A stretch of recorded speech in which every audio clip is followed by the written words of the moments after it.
This One's Wife. With Hate, Meghan. Bully Edition.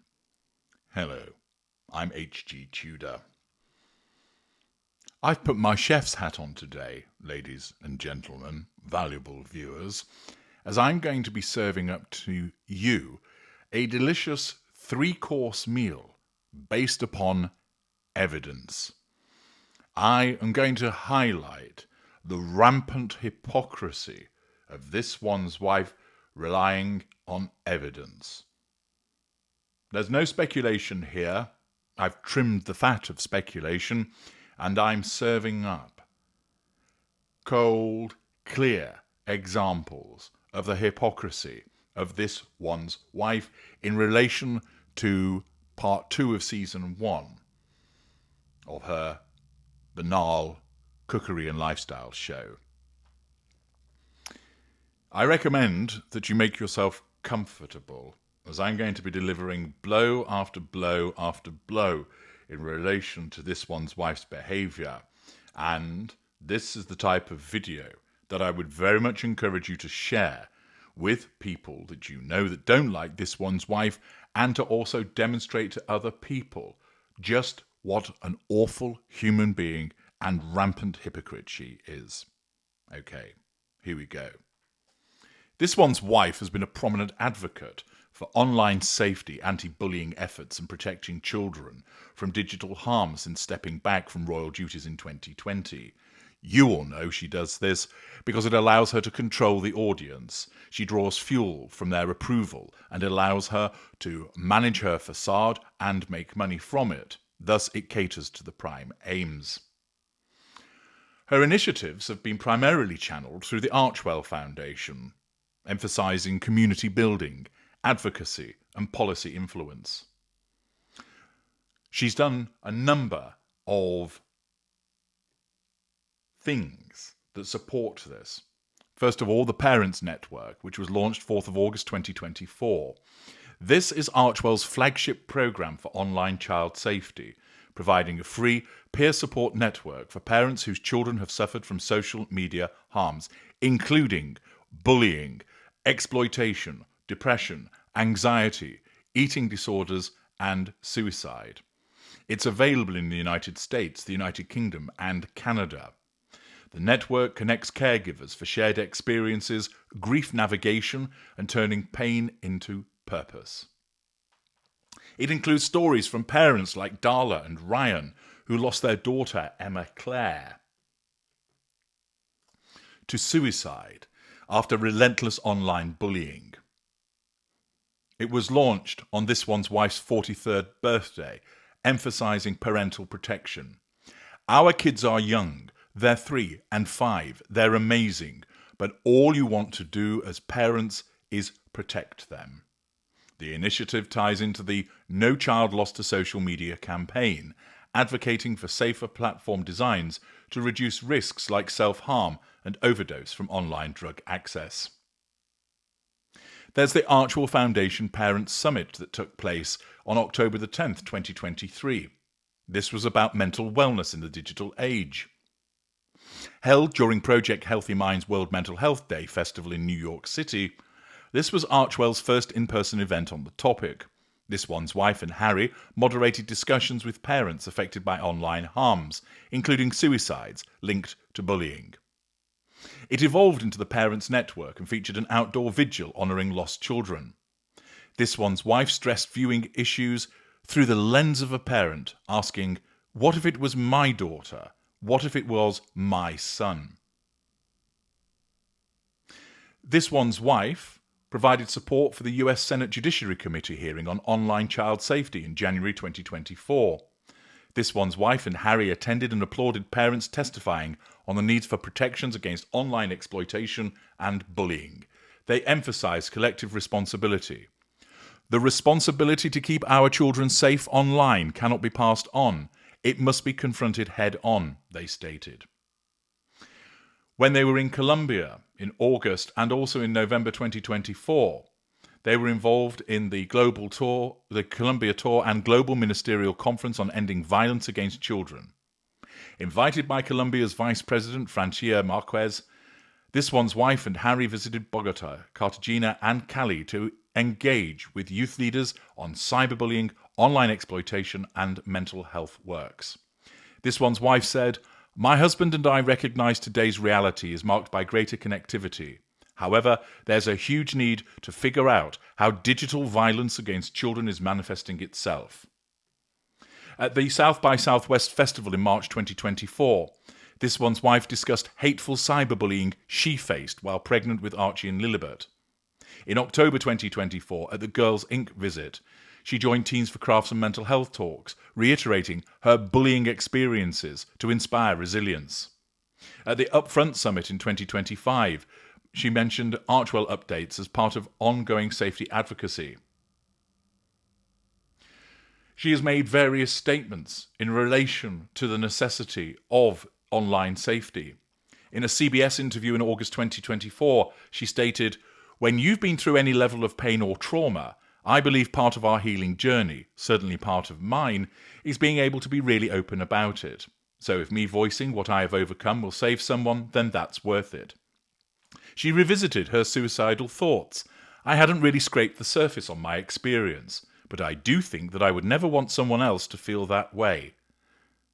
I do think that I would never want someone else to feel that way." She stated, "Our kids are young. All you want to do as parents is protect them.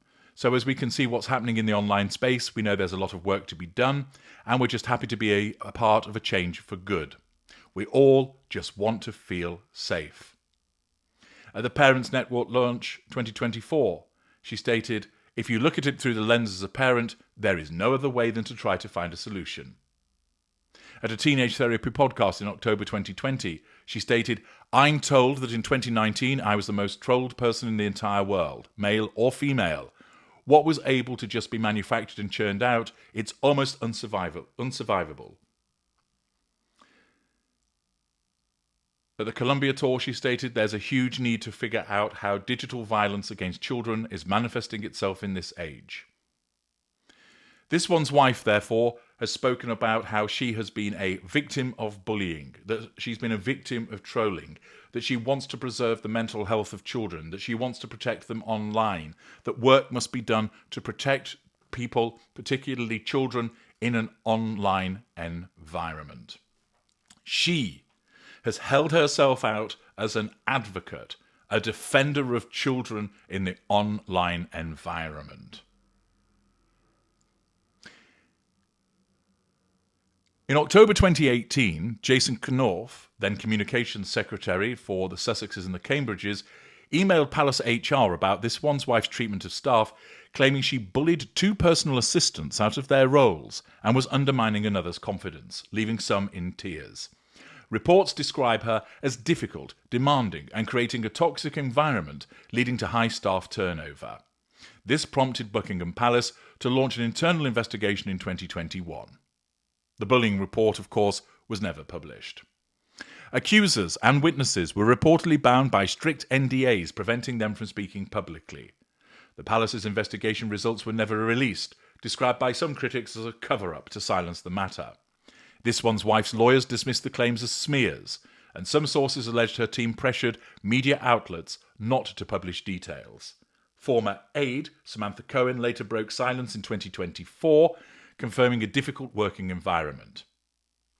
Author Tom Bauer's book Revenge and other reports claim this one's wife threw a hot cup of tea at a staff member in a fit of rage during the Sussexes' Australian tour, describing her as having a miserable relationship with aides and exhibiting bullying behaviour like shouting and unreasonable demands.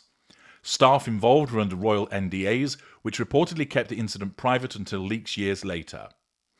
This was part of a broader pattern where this one's wife's team used legal threats or NDAs to prevent aides from sharing negative experiences. Reports from former colleagues on the television show Suits described this one's wife as a bully who was difficult to work with, including allegations of belittling staff and creating a tense atmosphere. Entertainment industry NDAs and contracts reportedly silenced cast and crew from speaking out at the time. Recent leaks suggest her team has used legal letters to counter resurfaced claims, framing them as smears to prevent further discussion. Multiple reports detail high turnover at Archwell, 18 staff having quit since 2020, with anonymous sources calling this one's wife a demon duchess who terrifies employees through demanding and bullying behaviour, including outbursts that left some needing therapy. The Hollywood Reporter and Vanity Fair cited affidavits from 14 past and present staff in 2024 and 2025. Staff are bound by NDAs, which sources say prevent them from speaking publicly despite the trauma. In 2024, some broke silence anonymously, but this one's wife's lawyers reportedly sent feisty letters to media outlets to suppress stories. Her agency, WME, dropped her in 2024 after an outburst allegedly for being too demanding. She has been accused of bullying at scale through her PR machine, including targeting critics who amplify staff bullying stories. This is linked to Prince Harry's similar accusations in relation to the 2025 charity scandals. This one's wife has pursued lawsuits against outlets like the Mail on Sunday for publishing private letters, which are viewed as an attempt to silence the media reporting on her behaviour, including bullying leaks. Her team has also used lawyers' letters to silence accusations, and NDAs have been extensive with regard to collaborations. Accordingly, the self-appointed guardian of children online and anti-bullying advocate has been repeatedly accused of engaging in not only bullying behaviour, but ensuring that people are kept quiet and are not allowed to speak out about it. This evidence demonstrates the hypocrisy of this one's wife, but it gets worse. As you know, one of her guests on her forthcoming Part 2 of Season 1 show is Chrissy Teigen, who I have analysed previously and have reported variously upon her behaviour as another narcissist. Teigen has a particularly checkered past. In relation to Courtney Stodden, when Stodden was just 16 and had recently married a 51-year-old man amid grooming allegations, Teigen repeatedly tweeted insults including "go to sleep forever," "I hate you," and fantasies about Stodden taking a dirt nap. Stodden later revealed that Teigen sent private DMs urging suicide, which contributed to Stodden considering suicide and writing a note. Stodden has discussed this in interviews, stating that it has caused lasting trauma. Kuvenzani Wallace. During the Oscars, Teigen tweeted insults about the 9-year-old Best Actress nominee for Beasts of the Southern Wild, calling her cocky and an arrogant brat for insisting her name be pronounced correctly. Lindsay Lohan. Teigen tweeted mocking Lohan's self-harm struggles, including Lindsay adds a few more slits to her wrists when she sees Emma Stone, referencing Lohan's publicised issues with cutting. This was a part of a pattern by Teigen of targeting celebrities with personal vulnerabilities. Farrah Abraham. Teigen called the Teen Mom star a whore in tweets and mocked her appearance and personal life, escalating into a public feud where Teigen encouraged her followers to pile on. Michael Costello. Fashion designer Michael Costello accused Teigen of bullying him via DMs, including threats like, "You deserve to suffer and die," after a misunderstanding over a doctored image. Veteran Joey Jones. Teigen insulted Fox News contributor and double amputee Marine veteran Joey Jones on Twitter, calling him a fucking loser, during a debate about a TV show. Her fans then harassed him with further insults. Teigen has also faced significant criticism for a series of tweets, many from 2009 to 2013, that sexualized or made violent remarks about children, often in the context of shows like Toddlers and Tiaras. These have been described as paedophilic or inappropriate by critics, leading to calls for her cancellation. She has deleted many of them and has not directly addressed them beyond a general apology for past tweets. Tweets included, "Seeing little girls do the splits half naked is just... I want to put myself in jail. #Toddler and Tiaras." And "I just saw a baby toddler who weighs 95 pounds. Okay, I did 3 takes of this joke, but you get it. I've never wanted to kill a child more than the one on Toddlers and Tiaras right now. She also made references to children in provocative poses and referencing eating pizza, which is often held to be a reference to paedophilia activities linked to Pizzagate. She stated, "I just saw a baby dressed like a whore. Don't judge me. It was wearing a midriff shirt and lipstick." Furthermore, this Vietnamese 14-year-old swimsuit model is making me very uncomfortable. Another, "I want to watch 16 and Pregnant, but I don't want to get pregnant." Chrissy Teigen is a narcissist. She is a bully, and she is an online bully who makes very unsettling comments about children and has regularly mocked children and sought to drive one to take her own life. This is the individual that this one's wife sees fit to have on her television programme. A supposed advocate for children, the defender of children in the online environment, thinks that it is entirely appropriate to not only invite on a proven bully and suspected paedophile onto her show, but to kowtow to this individual and hobnob with her. This doesn't just show a lack of judgment. It demonstrates a wholesale arrogance, sense of entitlement, absence of accountability in relation to this one's wife doing as she pleases.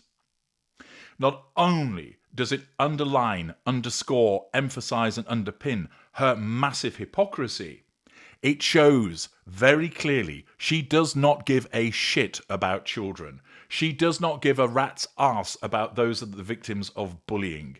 She is a bully herself, and she fraternizes with bullies. This use of Teigen on her show is demonstrative of just what a despicable human being this one's wife is. And if her supporters are unable to grasp that by now, it demonstrates that they are both clueless and brainless. They are supporting a bully. They are supporting a hypocrite. They are supporting someone that think it is acceptable to have a television show which is all about life and love and joy, involving an individual who has spent her time tweeting and threatening, accusing, and seeking to incite people to take their own lives. Quite frankly, if you did not have any other evidence, and there's plenty of it, as to the disgusting behaviour of this one's wife, her involvement with Chrissy Teigen stands alone as an example of the absence of a moral compass, the fact that she is morally bankrupt and ethically bereft. All of this is demonstrative of her narcissism writ large. That she is laughing at the victims that she proclaims that she defends.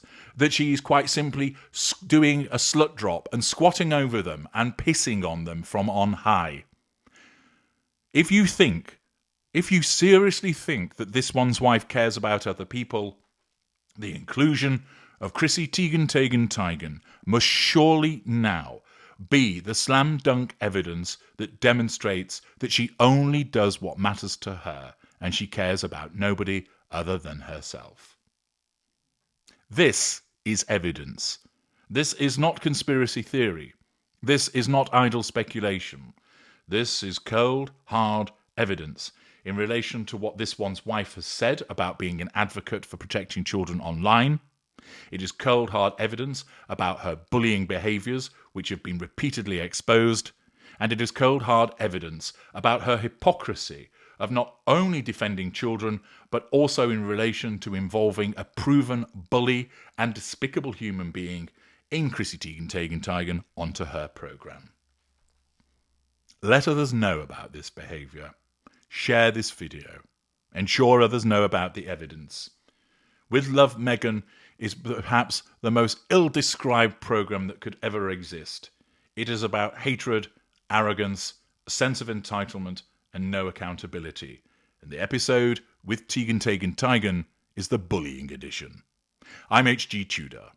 Thank you for listening.